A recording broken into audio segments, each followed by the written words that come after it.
बोले लक्ष्मी नारायण भगवान की जय। बोले सच्चे दरबार की जय।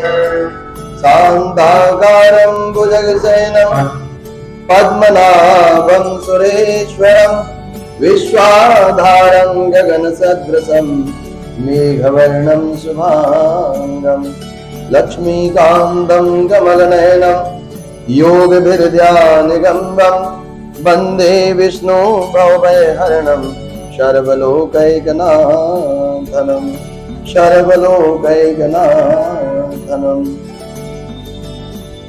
कल जो हमने कथा कही थी उसमें अनेक प्रकार के पाप कर्म करने से जो नरक की प्राप्ति होती है उस विषय में हमने कही थी।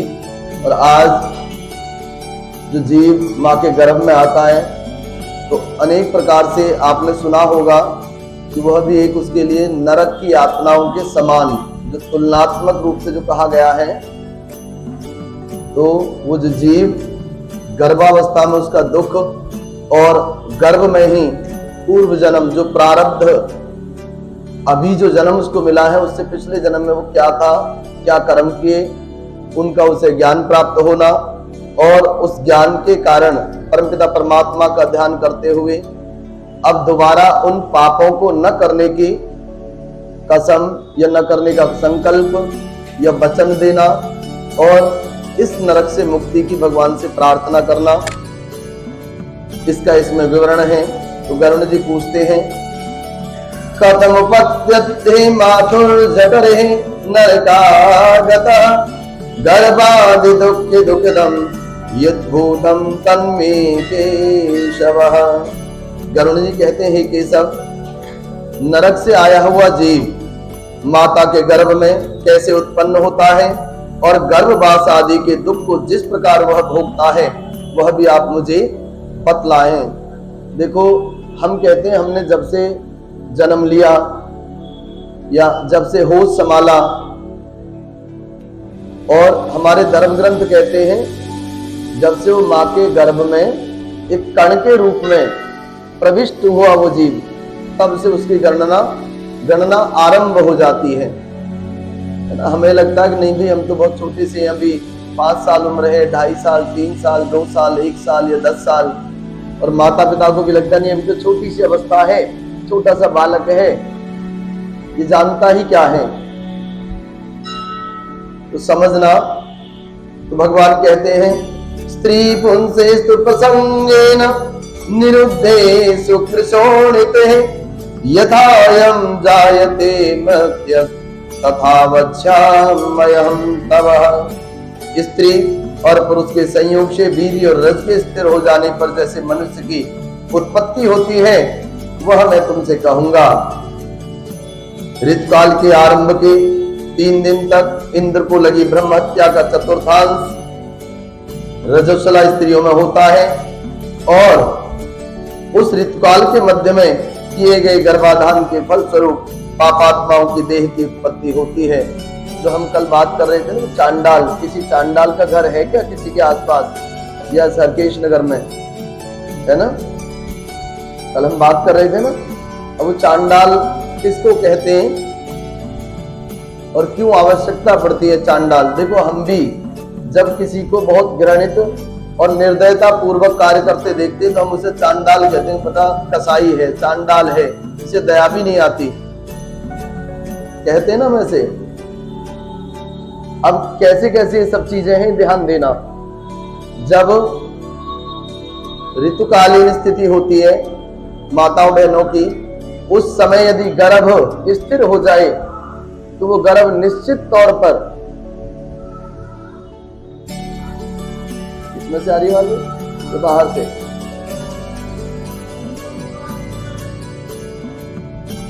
जो 6-7 दिन का जो समय होता है वो जाने या अनजाने में यदि गर्भ ठहरता है तो निश्चित रूप से उस समय जो जीवात्मा प्रविष्ट होती है वो पापी होती है, मलिन बुद्धि वाली होती है, इसमें कोई संशय नहीं।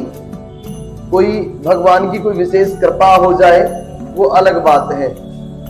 इन्हें भी समय भी बड़ा खराब था लेकिन चीजें सही हुई, तो वो संयोग हो सकता है। लेकिन संयोग कभी कभी होते हैं, संयोग कभी कभी होते हैं, हमेशा नहीं।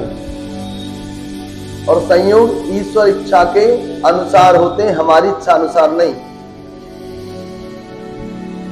और रजस्वला स्त्री, प्रथम दिन चांडाली, दूसरे दिन ब्रह्मघातिनी और तीसरे दिन रज की धोबिन, उनके ये उन 5-7 दिनों के अंदर 3 नाम होते हैं उन माताओं के। और नरक से आए हुए प्राणियों की ये 3 ही माताएं होती हैं। देव की प्रेरणा से कर्मानुरोधी शरीर प्राप्त करने के लिए प्राणी पुरुष के वीर का आश्रय लेकर के स्त्री के उदर में प्रविष्ट होता है। एक रात्रि में वह शुक्राणु कल के रूप में और 5 रात्रि में बुधबुदे के रूप में, 10 दिनों में बेर के समान, उसके पश्चात मांसपेशियों से युक्त अंडाकार हो जाता है तथा 1 मास में शेर। अब ध्यान देना, जीव की उत्पत्ति किस प्रकार से होती है मां के गर्भ में। 1 मास में सिर, 2 मास में बाहु तथा अन्य शरीर के सभी अंग, तीसरे मास में नख, लोम, अस्थि, चर्म और लिंग छिद्र उत्पन्न होते हैं।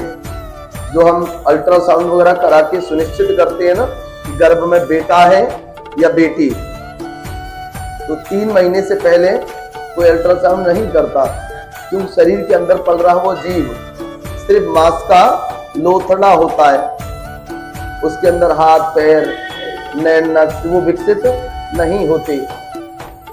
और चौथे महीने में रस, रक्त, मांस, मैदा, अस्थि, मज्जा और शुक्र, ये 7 धातुएं। जो एक और चीज बहुत ये आयुर्वेद से जुड़ी हुई बात है, हमारे शरीर में 7 प्रकार की धातुएं होती हैं। क्या क्या? रस, रक्त, मांस, मैदा, अस्थि, मज्जा और शुक्र। और इनका यदि संतुलन बिगड़ता है तो रक्त का डॉक्टर बता देते हैं, अस्थि, मज्जा, शुक्र, रस, मांस, इसके अभी तक कोई मशीन ऐसी नहीं है जो चेक करके टेस्ट करके बता दें कि ये कम है, औसत जो होना चाहिए उससे, या अधिक है। तो हम कहते हैं ना, सारे टेस्ट करा लिए, सब रिपोर्ट नॉर्मल आती है, लेकिन तबीयत ठीक नहीं हो रही, दवाई लग नहीं रही। ये 7 धातुएं शरीर में होती हैं और ये संतुलित मात्रा में होना इनका बहुत जरूरी है। और डॉक्टर इसमें से सिर्फ 1-2 अस्थि वगैरह, अस्थि यानी हड्डी, उसके बारे में बता सकता है कि कैल्शियम की कमी है, आयरन की कमी है, उस वजह से परेशानी है। रक्त का बता सकता है कि 10 से 12 पॉइंट होना चाहिए। एक स्वस्थ शरीर में कितना खून होता है कोई बताएगा? हाँ जी, किलो के हिसाब से बताओ, लीटर के हिसाब से कितना होना चाहिए? स्वस्थ शरीर में लगभग 5 लीटर रक्त होता है। और बहुत लंबा, ठाड़ा, मोटा, तगड़ा हो तो 1-1.5 लीटर अधिक हो सकता है, बस 1-1.5 भी नहीं, आधा लीटर अधिक से, मतलब 5 से 6 एवरेज मान सकते हैं। ठीक है, तो ये 2 ही चीजें हैं जो डॉक्टरों ने अभी तक क्लियर करी हैं कि नहीं जी, इन चीजों की कमी या इनकी अधिकता से ये रोग है। लेकिन जब रिपोर्ट नॉर्मल आती है और परेशानी जो की त्यों, तो फिर हम कहाँ भागते हैं? पंडित जी की पंचांग, है ना, भगत जी के धूने पे, बालाजी की चौखट पे नहीं। ये हमें ध्यान देना चाहिए। हमें लगता है कि नहीं सब कुछ तो देख लिया, फिर पड़ोसी भी हमसे कहेगा अरे किसी भगत जी दिखा ले। आजकल किया कराया ऊपरी बहुत चल रहा है। ये सभी ध्यान देना, ऊपरी के नाम पे 1000 लाख केसों में से कोई एक केस होता है जो सत्य हो, हजारों में से कोई एक रियल। ऊपरी नाम की कोई चीज नहीं होती। बहुत सौ के मन में शंका होती है, सवाल होता है कि नहीं होती तो खेलते कैसे, कूदते कैसे, बोलते कैसे, उन्होंने जिसका नाम नहीं सुना उनके बारे में बोलते बक्कारते कैसे? मन में आता है ना, इसे क्या पता, ये तो बहुत कुछ बता रहा है। और बहुत से तो नहीं इसमें तो माता आती है। तो लोग बात किसी भजन कीर्तन या जागरण में आ जाए तुम्हें पूछ ले भाई, जो पूछना हो, मैया आ गई, है ना। पूछ ले भाई कुछ पूछना तो बाबा आ गए। अच्छा, कभी एक चीज ध्यान दी आपने, देवताओं के नाम पे जो मर्ड होते हैं उसमें माताएं क्यों नहीं होती? मरती तो वो भी हैं, छोटी बालिका के रूप में, कुंवारी के रूप में, दर्द के रूप में। नहीं, वो जब आप भाई देवता हो सके तो वो देवी भी तो आ सकती है, वो कहीं उन्हें स्थान नहीं। समझना, आप समझना, जब माता आ सकती है पिता क्यों नहीं आता जी? कभी नोट किया, ध्यान दिया आपने? किसी भगत जी से पूछना, भाई ठीक है भाई बाबा आ गए, अम्मा भी तो आ गए, किसी के से अम्मा कहते पते नहीं बेचारी कहाँ है। नहीं ना, हमारे दिमाग में कभी ये सवाल उठते? कैसे उठेंगे? आप भगवान के भैया के सामने होते उस दिन, कैसे उठे सवाल? थोड़े से जाग जाओ, अच्छी बात है, जाग जाओगे तो अपने आप को, आने वाली पीढ़ी को आप बचा लोगे गुमराह होने से। समझना इस चीज को। बड़ी मेरी बहुत बहस होती है इस तरह के लोगों से, भक्तों से, सेवड़ों से बहुत। और वो बहस बहुत तो होती है, लेकिन 1 से 2 मिनट चलती है, 30 मिनट कहते हैं जी खाने कमाने का तरीका। पंडित जी, गुरुजी आप समझे करो, हम पढ़े लिखे तो है नहीं, जो हम शास्त्र पढ़े हैं उसके अनुसार हम ज्ञान को प्रचार प्रसार करें जिससे आजीविका चल जाए। तो हमने तो ये लगा भी सबसे सरल सा तरीका है, हिंदू बड़े बावले तो अपना 2 पैसे कमा लें जी। आप नोट करना, सभी कान खोल के सुन लो, जितने भी भगत शिवड़े हैं, अनपढ़ गंवार अंगूठा छाप हैं, वो मैक्सिमम लगभग 99.9%। अब अनपढ़ आदमी करे तो करा, वो सिर ही हिलाएगा या कुछ और करेगा। वो एक हवन नहीं कर सकते, एक मंत्र नहीं बोल सकते। वो बीड़ी पिएंगे, बीड़ी पिएंगे, बहुत से तो शराब पिएंगे।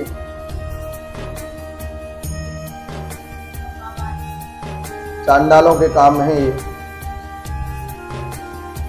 ये उनकी गलती नहीं, गलती हमारी है। हम ही होते हैं उनके वहां जो भीड़ के रूप में बैठे होते हैं।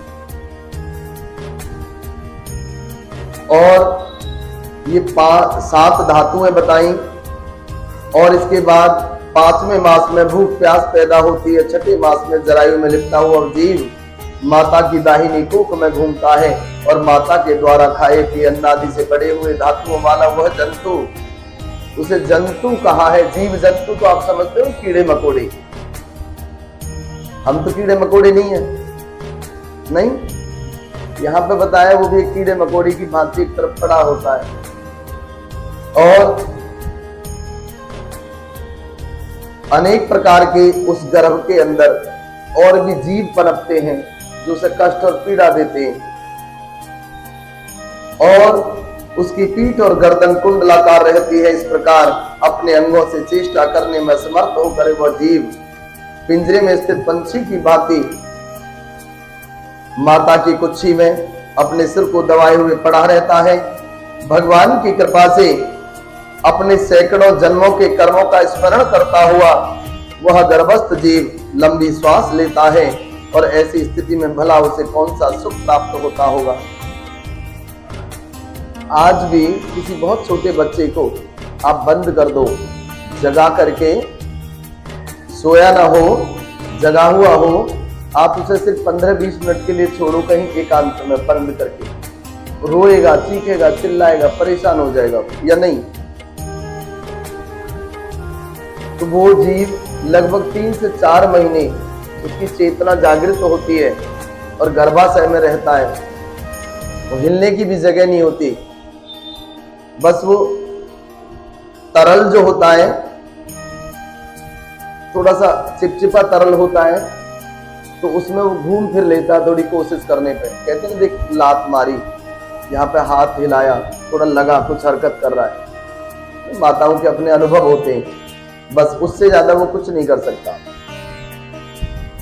और इन 7 धातुओं के आवरण में आवृत वह ऋषिकल भयभीत होकर के हाथ जोड़ करके विकल वाणी से उन भगवान को स्तुति करता है।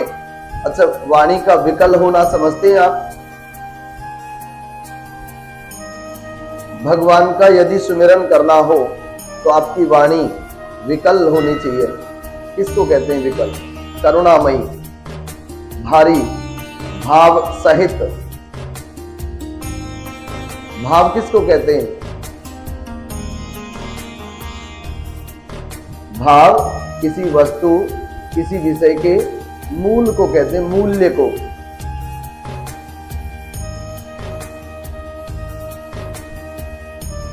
ठीक है, तो हमारी वाणी में भगवान को लगना चाहिए कि हाँ भाई, भाव है, विकलता है, व्याकुलता है भगवान को प्राप्त करने की, भगवान से अपनी बात रखने की, वो व्याकुलता झलकनी चाहिए। हम एहसान करते हैं भगवान पर। कल प्रश्न किया था ना कि जी हम भंडारे करते हैं, प्रसाद वितरण करते हैं, जिसकी जैसी सामर्थ्य हो हम मदद करने की कोशिश करते हैं, उसका कुछ लाभ हमें प्राप्त होता है कि नहीं? मैंने कहा प्राप्त तो होता है, लेकिन उसमें एक शर्त है, निस्वार्थ भाव से यदि उस कार्य को आप कर पाए तो। लेकिन हम निस्वार्थ भाव से 1 रुपया भी हम किसी को नहीं देते। पहले हम गणित लगा लेते हैं कि इस 1 रुपए के बदले में कुछ नहीं तो पुण्य तो मिलेगा, है ना? हम उसका भला तो कर रहे हैं, लेकिन ये अच्छे काम की गिनती में तो आएगा। जैसे ही हम उसे तोल देते हैं, तोलते ही मोल खत्म। भगवान के विषय में किया हुआ कार्य निस्वार्थ होना चाहिए। जहां निस्वार्थता होगी वहां आपको तराजू की आवश्यकता नहीं पड़ेगी। ये स्वयं खुद से समझ करके देखो, जहां निस्वार्थता होगी वहां तोल मोल की आवश्यकता नहीं होती। आपसे कोई आटा मांगने आए, आपकी पड़ोसन, गरीब बहन चून खत्म हो गया, थोड़ी हो सके तो जरा 1 सेर आटा दे दे, और व्यवहार बहुत अच्छा है, व्यवहार बहुत अच्छा है, वो दिखा करके लेके जाएगी कि बहन मैं 1 कटोरा लेके जा रही हूँ, तू देख ले, और व्यवहार अच्छा है तो वो जिसके हाथ से ले रही है वो क्या कहेगी? नहीं नहीं, तू कैसी छोटी बात कर रही है, तू ले जा, इसमें देखने वाली बात है ना? आप स्वयं विचार करके देखो, कभी भगवान के निमित्त जब आप कोई पूजा पाठ, उनकी सेवा, हवन, किसी कार्य के निमित्त जब आप उसके समक्ष प्रकट होते हो, आते हो, उपस्थित होते हो, तो आप बताओ निस्वार्थ भाव से करते हो? बिल्कुल नहीं। आप वहाँ भी अपनी बुद्धि का प्रयोग करते हो, तोड़ मोड़ करते हो, बहुत सारी चीज़ों का। इसका मतलब ये नहीं कि हम वहाँ से चीज़ लाएं या ऐसे चढ़ा दे, नहीं।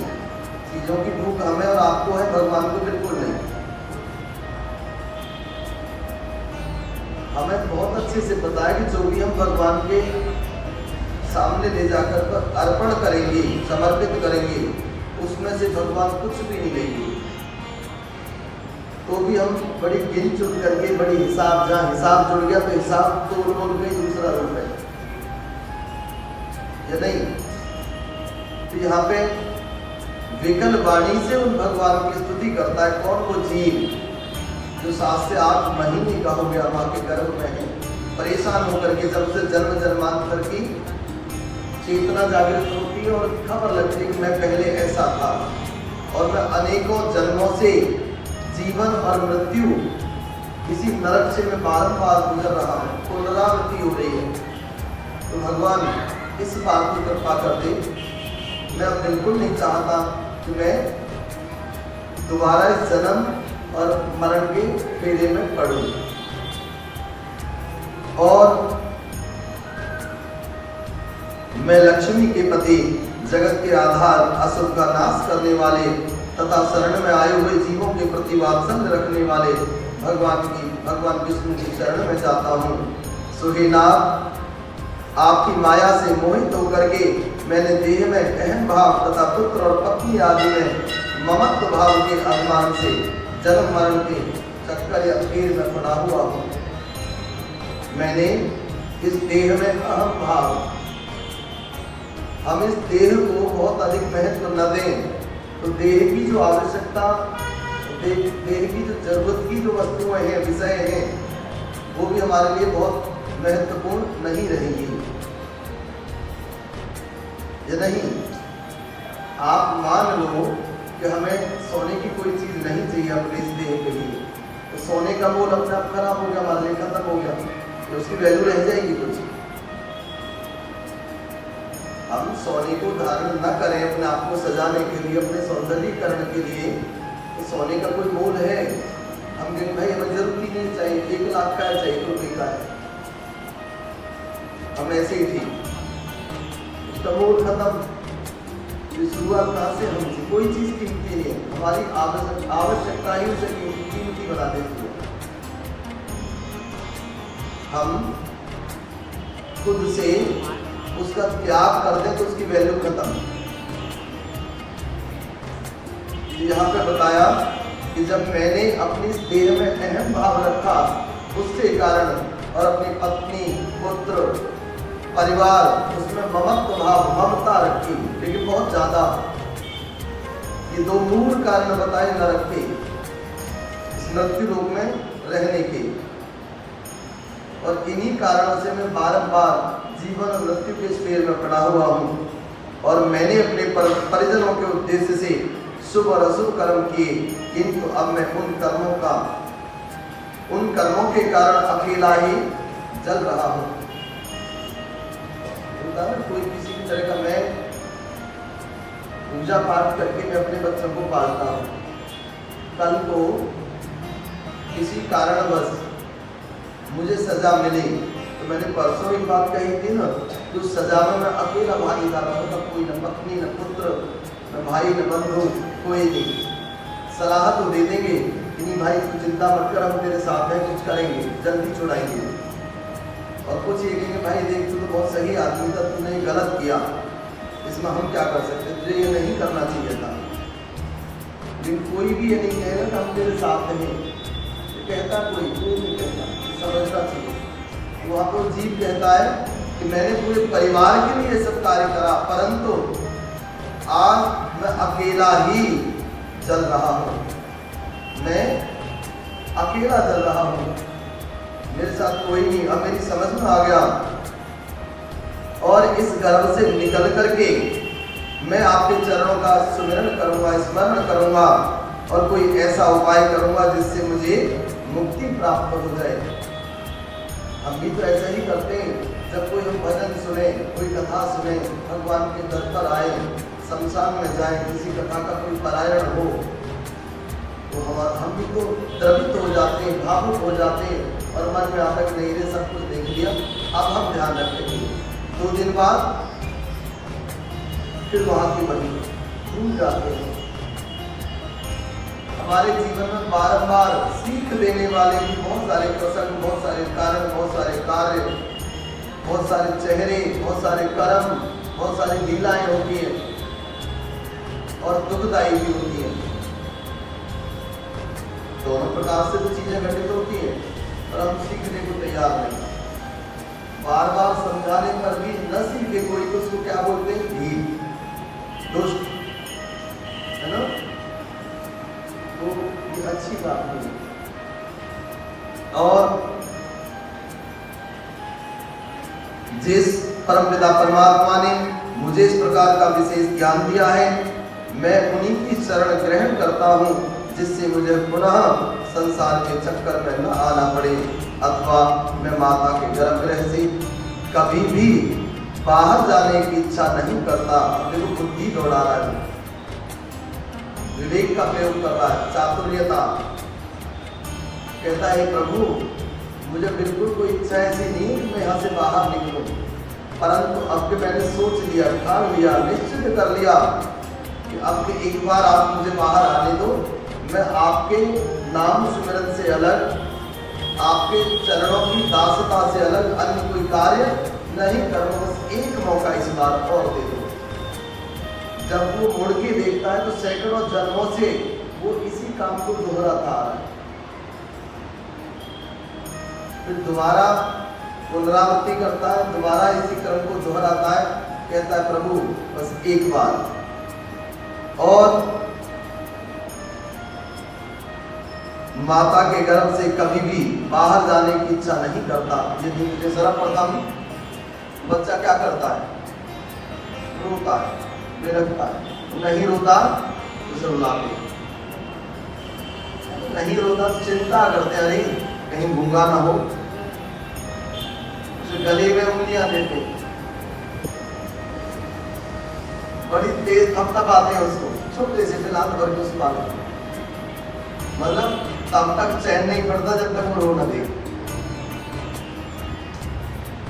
ऐसे ही है, किस किस को पता है? मुझे नहीं पता, आज पता लगा जब मैंने पढ़ा, तब पता लगा। लेकिन विचार करके देखो, वो नहीं रोता तो आप रोते हो, वो रोता है तो आप हंसते हो। जैसे उसकी रोने की किलकारी की आवाज सुनी, चेहरे पर मुस्कुराहट होती रहा, भगवान ने सुनी, सब ठीक ठाक है ना? और गर्भ में, अब ध्यान देना उस जीव का, गर्भ में, रुग्णावस्था में, जब हम किसी पीड़ा, किसी दुख के कारण रो रहे होते हैं गहराई से, शमशान भूमि में किसी के दाह संस्कार के समय हम वहाँ उपस्थित हो, तथा पुराण के पारायण में श्रवण के समय जैसी बुद्धि होती है, वह यदि स्थिर हो जाए तो कौन व्यक्ति सांसारिक बंधन से मुक्त नहीं हो सकता। यदि उस समय जो हमारे मन के अंदर, बुद्धि के अंदर जब विचार आते, उन विचारों को हम थोड़ा गहराई से समझें, उनका यदि हम पालन करें, तो बहुत बड़े बड़े अनुष्ठान और कथा करने की आवश्यकता नहीं है। हमें समझ में आ जाएगा कि हमें सृष्टि में कैसे रहना चाहिए। और उस समय, इस समय जब वो जीव जन्म लेता है, माया के स्पर्श से वह जीव विवश होकर के कुछ बोल नहीं पाता और शैशवादी अवस्था में होने वाले दुखों को पराधीन की भांति भोगता है। देखो, जब तक वो चलने फिरने में असमर्थ होता है, तब तक वो छोटी छोटी चीजों को लेकर के वो परेशान रहता है ना, छोटी छोटी चीजों को लेकर के, मतलब ना तो भूख के कह सकता, न प्यास के लिए बोल सकता, न सर्दी गर्मी के लिए बोल सकता, न मलमूत्र विसर्जन के लिए बोल सकता, कोई कष्ट है, दुख है, पीड़ा है, न उसके लिए बोल सकता। तो स्थिति पराधीन की तरह यहाँ पड़ा रहे, जिसके अधीन है उसकी इच्छा हुई तो भोजन मिलेगा, नहीं तो नहीं। और इस प्रकार शेष अवस्था का दुख भोग करके प्रौढ़ अवस्था में भी दुखी भोगता है। तत्पश्चात युवावस्था प्राप्त होने पर आसुरी संपत्ति को प्राप्त होता है। तब आसुरी संपत्ति किसको बोलते हैं? दंभो दर्पो विमानश्च क्रोधः पार्श्वमेव च, यानी दंभ, घमंड, अभिमान, क्रोध। युवावस्था कैसी होती है? हमसे हमारे माता पिता भी यदि कुछ कहे ना, हम उन्हें भी जवाब देने के लिए तैयार है, बाकी उनकी बात क्या है। जब यौवन आता है, युवावस्था आती है, जवानी आती है, तब। और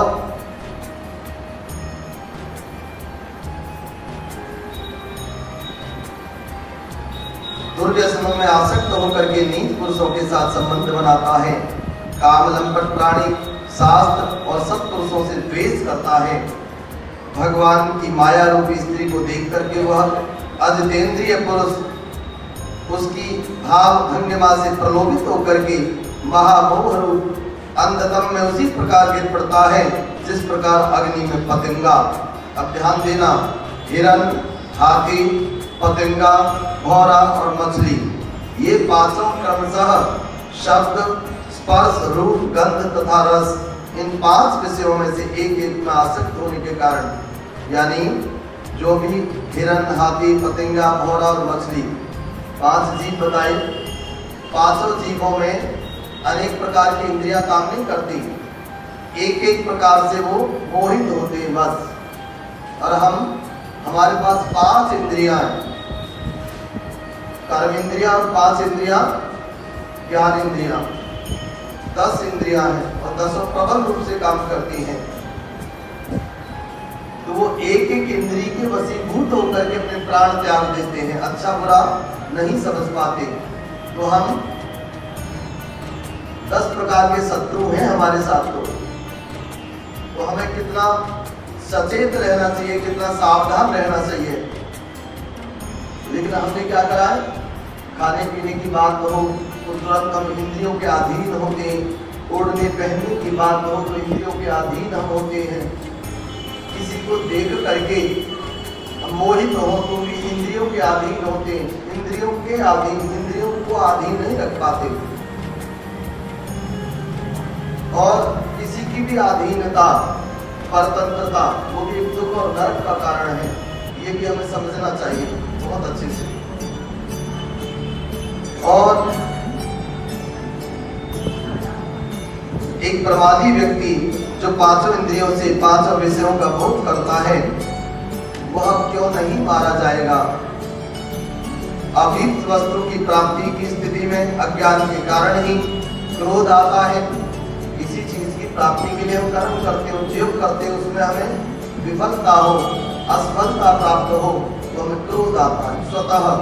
अरे हमने इतनी मेहनत करी और अभी भी नहीं। क्रोध की जागृति होती है और सुख को प्राप्त व्यक्ति देह के साथ ही बढ़ने वाले अभिमान तथा क्रोध के कारण वह कामी व्यक्ति स्वयं अपने नाश हेतु दूसरे कामी से शत्रुता कर लेता है। और वो क्रोध कहीं न कहीं अपने मित्र, बंधु बांधव या अपने घर परिवार के सदस्यों के साथ शत्रु भाव पैदा करा देता है, द्वेष पैदा करता है। और किसी बलवान हाथी से दूसरा हाथी जिस प्रकार मारा जाता है वैसे ही वो आपस में लड़ना आरंभ करते हैं।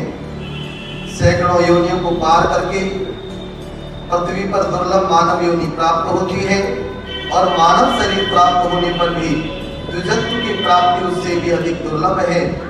यहाँ पे बताया कि मनुष्य योनि कोई बहुत बड़ी बात नहीं है प्राप्त करना। मनुष्य होने के बाद मनुष्य के अंदर मनुष्यता होना ये बड़ी बात है।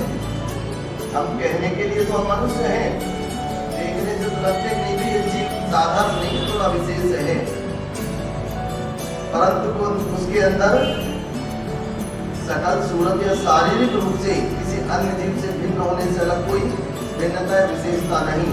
तो यहाँ बताया है सूर्य महाराज जी ने, उसके अंदर द्विजत्व यानी मनुष्यता होना वो कठिन है। तो जो कठिन है उसके लिए भी हमें परिश्रम करना चाहिए, कोशिश करनी चाहिए यथासंभव। और यदि थोड़ी मनुष्यता भी है उसे प्राप्त करके जो व्यक्ति उसकी रक्षा के लिए अपेक्षित धर्म कर्मानुष्ठान नहीं करता, केवल इंद्रियों की तृप्ति में ही प्रयत्नशील रहता है, उसके हाथ में आया हुआ अमृत स्वरूप वह अवसर उसके प्रमाद से नष्ट हो जाता है। जैसे हमें पता तो है ये गलत है और ये सही, लेकिन सही के साथ रहने के लिए हमें भगवान की कृपा, भक्ति का मार्ग, भगवान नाम का जप, ये सब कार्य करते रहने पड़ेंगे। हम ज्ञानी तो बन जाते, समझ तो रखते, दूसरे को ज्ञान तो बांटते, पर उसके लिए हम कोई कर्म नहीं करते, कोई आचरण नहीं करते। तो कहते हैं यदि हम मनुष्य हैं भी, मनुष्यता है भी, तो मनुष्यता बनी रहे उसके लिए भी कार्य, कुछ कर्म, धर्मानुष्ठान इत्यादि करते रहना चाहिए। जैसे मैंने बताया ना, बहुत बड़ा अनुष्ठान ये यज्ञ है। क्या घर के अंदर कोई ऐसा कार्य करना द्वेष पैदा करता है। और किसी बलवान हाथी से दूसरा हाथी जिस प्रकार मारा जाता है वैसे ही वो आपस में लड़ना आरंभ करते हैं। सैकड़ों योनियों को पार करके पृथ्वी पर दुर्लभ मानव योनि प्राप्त होती है और मानव शरीर प्राप्त होने पर भी द्विजत्व की प्राप्ति उससे भी अधिक दुर्लभ है। यहाँ पे बताया कि मनुष्य योनि कोई बहुत बड़ी बात नहीं है प्राप्त करना। मनुष्य होने के बाद मनुष्य के अंदर मनुष्यता होना ये बड़ी बात है। हम कहने के लिए तो हम मनुष्य हैं, देखने से तो लगते नहीं भी ये जीव साधारण नहीं, थोड़ा विशेष है, परंतु उसके अंदर सकल सूरत या शारीरिक रूप से किसी अन्य जीव से भिन्न होने से अलग कोई भिन्नता विशेषता नहीं। यहाँ बताया है सूर्य महाराज जी ने, उसके अंदर द्विजत्व यानी मनुष्यता थोड़ा वो कठिन है। तो जो कठिन है उसके लिए भी हमें परिश्रम करना चाहिए, कोशिश करनी चाहिए यथासंभव।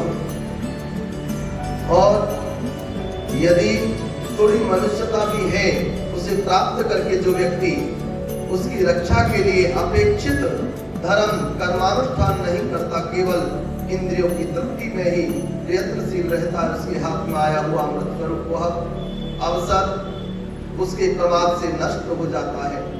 जैसे हमें पता तो है कि ये गलत है और ये सही, लेकिन सही के साथ रहने के लिए हमें भगवान की कृपा, भक्ति का मार्ग, भगवान नाम का जप, ये सब कार्य करते रहने पड़ेंगे। हम ज्ञानी तो बन जाते, समझ तो रखते, दूसरे को ज्ञान तो बांटते, पर उसके लिए हम कोई कर्म नहीं करते, कोई आचरण नहीं करते। तो कहते हैं यदि हम मनुष्य हैं भी, मनुष्यता है भी, तो मनुष्यता बनी रहे उसके लिए भी कार्य, कुछ कर्म, धर्मानुष्ठान इत्यादि करते रहना चाहिए। जैसे मैंने बताया ना, बहुत बड़ा अनुष्ठान या यज्ञ है क्या, घर के अंदर कोई ऐसा कार्य करना जिससे कि सारे परिवारजन एकत्रित होकर के भोजन करें, कोई भजन करे, कोई कथा करे, चाहे आप कोई खेल खेल लो चलेगा, वो भी अच्छा है। इधर उधर के अन्य कार्यों से तो वो भी एक पूजा है, वो भी एक घर को मंदिर बनाने के लिए बहुत सुंदर सा कार्य है आपके द्वारा जो किया जाने वाला। हम कहते हैं ना घर नहीं, ये तो मंदिर है। क्यों? क्योंकि बड़े प्रेम से रहते हैं, एक दूसरे से बड़ा प्यार करते हैं, छोटे बड़ों का सम्मान और मान करते हैं, बड़ों की यहाँ सेवा होती है, बड़ों का आदर सत्कार होता है, बड़ों की आज्ञा का यहाँ पालन होता है। तो भाई इसी को तो स्वर्ग बोलते हैं, इसी को तो मंदिर बोलते हैं। एक दूसरे से द्वेष नहीं करते, दुख हो या सुख सब मिलजुल कर के बांटते हैं, प्रेम पूर्वक रहते हैं, पता ही नहीं लगता, इतने आनंद से रहते हैं। इसी को तो स्वर्ग बोलते हैं या नहीं?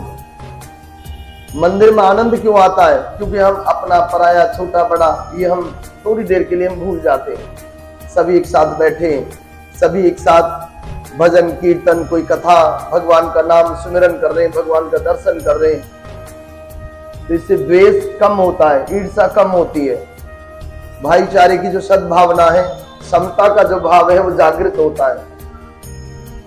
इसीलिए तो मंदिर है। यहां भी ऊंच नीच यदि हो जाए तो मंदिर कैसा? तो इसलिए भी जरूरी है मंदिरों में आना।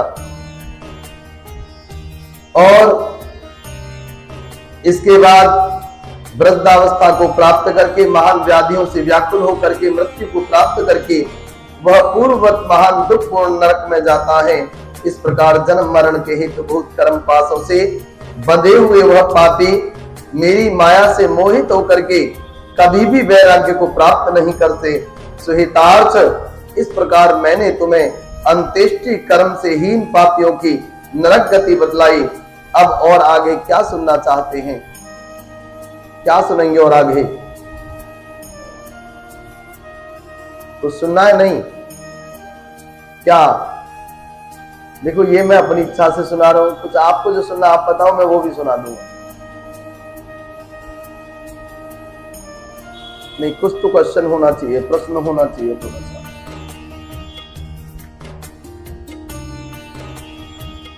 नहीं, देखो एक कथा आती है राजा बब्रवाहन की। राजा क्या नाम बताया? बब्रुवाहन।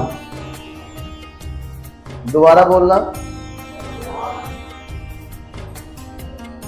राजा बब्रुवाहन। अब वो कथा कैसी है? एक प्रेत की कथा है, एक प्रेत की कथा है। प्राचीन समय की बात है। एक राज्य में एक राजा राज्य करते थे। राजा बड़े कुलीन हृदय, कुलीन मतलब अच्छे, संस्कारी। और अच्छे क्यों? अपने जो राज्य की जो प्रजा थी, जैसे हम अपने घर पे अपने बच्चों की, अपने परिवार वालों की हम सेवा करते हैं, उनकी जरूरतों का हम ध्यान रखते हैं, उस प्रकार से अपने राज्य में प्रजा का वो ध्यान रखते थे। कोई भेदभाव नहीं, कोई ऊंच नीच नहीं। किसी को कोई दुख होता था तो उसमें हमेशा वो तैयार रहते थे उसकी मदद के लिए। तो सभी उनकी प्रजा बड़ी प्रसन्न रहती थी उनके राज्य में। उस राजा की हमेशा जय जयकार होती थी। एक दिन राजा की इच्छा हुई तो चलो बहुत समय हो गया शिकार के लिए, जंगल में चलते, वन में चलते। अब शिकार की इच्छा से गए तो वन में गहराई में और बियाबान जंगल में जाना होता था। 2-4 सैनिक अपने साथ लिए, सेवक अपने साथ लिए और जंगल में निकल पड़े। भागते दौड़ते, जंगल जब घने जंगल होते हैं वहां हवा नहीं लगती आसानी से। दोपहर का समय था, प्रातः काल के निकले हुए दोपहर हो गया तो थक गए। उनके जो घोड़े थे वो प्यास के मारे व्याकुल हो रहे थे और जो उनके साथी थे वो भी थोड़े परेशान थे। तो राजा ने उन सबकी परेशानी को देखते हुए उन सेवकों से कहा कि चलो भाई अब दोपहरी हो गई है, कहीं कोई स्थान देखो जहां हमारे घोड़े जल भी पी लेंगे और हम भी बैठ करके विश्राम कर लेंगे। तो उन्होंने कहा जी महाराज। तो वो इधर उधर थोड़ा सा ढूंढा, आगे निकल करके उन्होंने कोई स्थान देखा अच्छा, तो वहां पे नदी के किनारे सुंदर स्थान देखा, छाया थी और घोड़ों के लिए पानी पीने की व्यवस्था भी थी। तो नदी के हर जगह किनारे ऐसे नहीं होते कि आप उसमें प्रवेश कर जाओ, खड़े किनारे होते हैं, सभी जगह से सपाट नहीं होते। तो उन्होंने कुछ ऐसी जगह देखी जो आसानी से नदी में जा पाए, पानी वगैरह पीने की व्यवस्था हो जाए। तो वो आगे निकल गए थे, राजा पीछे पीछे आ रहे थे। तो राजा जब पीछे पीछे आ रहे थे तो अचानक उन्हें एक व्यक्ति दिखा और व्यक्ति बड़ा विकराल, डरावना, बड़ा लंबा सा और बिल्कुल जैसे सूख जाता है ना कोई व्यक्ति, उस प्रकार से कंकाल, आंखें अंदर घुसी हुई, झुर्रियां पड़ी हुई, खाल लटकी हुई, बाल उलझे हुए। वृद्ध तो था परंतु डरावना, बहुत विकराल। दांत उसके काले पड़े हुए थे, गंदे, जैसे साफ न करे हो। आंखें छोटी छोटी नजर आती थी लेकिन लाल रक्तम वर्ण की। तो राजा को बड़ा आश्चर्य हुआ। राजा था, बहादुर था, तो डरा तो नहीं पर आश्चर्य हुआ। वहां से वो प्रेत अंतर्धान हुआ। राजा अपने नगर को लौटा, राज्य को लौटा। वहां योग्य ब्राह्मणों को बुलवा करके अनुष्ठान किया। उस अनुष्ठान के प्रभाव से उस प्रेत का प्रेतत्व नष्ट होकर के मुक्त हुआ, उसे मोक्ष पद प्राप्त हुआ। उस प्रेत को मोक्ष पद प्राप्त हुआ। तो इस कथा से जो सीख मिलती है, विशेष करके ये कथा होती है उन पुत्रों के लिए कि पुत्र तो कहलाते हैं, हम उन्हें पुत्र तो कहते हैं, परंतु पुत्र एक उपाधि का नाम है। पुत्र सिर्फ मेल फीमेल या लिंग भेद से पुत्र पुत्र नहीं होता। ओम नाम का एक नरक होता है। पुत्र का कर्तव्य होता है वो अपने पिता के निमित्त जीते जी और मृत्यु के बाद कुछ कर्तव्य, कुछ फर्ज है, उनको यदि करे, उनको यदि वो करे तो उसे उपाधि मिलती है पुत्र की, अन्यथा वो पुत्र कहलाने के योग्य नहीं है। तो उस प्रेत ने ये चीज समझी कि मेरा सब कुछ है लेकिन अंत खराब गया तो मेरा कुछ भी नहीं है। तो हमें अपने बड़ों के प्रति श्रद्धा, सेवा भाव, उनके प्रति जो हमारे कर्तव्य हैं उनका निर्वाह करना चाहिए।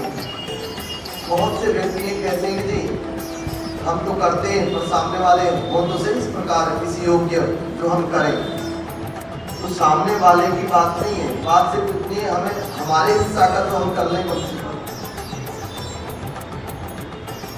जब किसी अन्य को वो जिम्मेदारी दी गई और उसने विधिवत करी तो कोई और कर सकता है इस भव सागर से, प्रेत योनि से मुक्ति पा सकता है।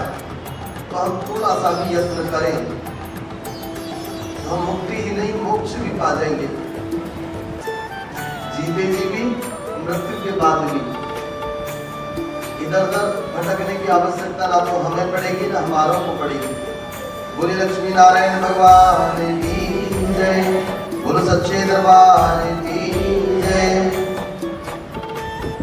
ये ऐसे सुंदर छोटे छोटे विषय हैं, हमें समझने चाहिए। अब देखो मैं तो उम्मीद करता हूँ कि आप इन चीज़ों को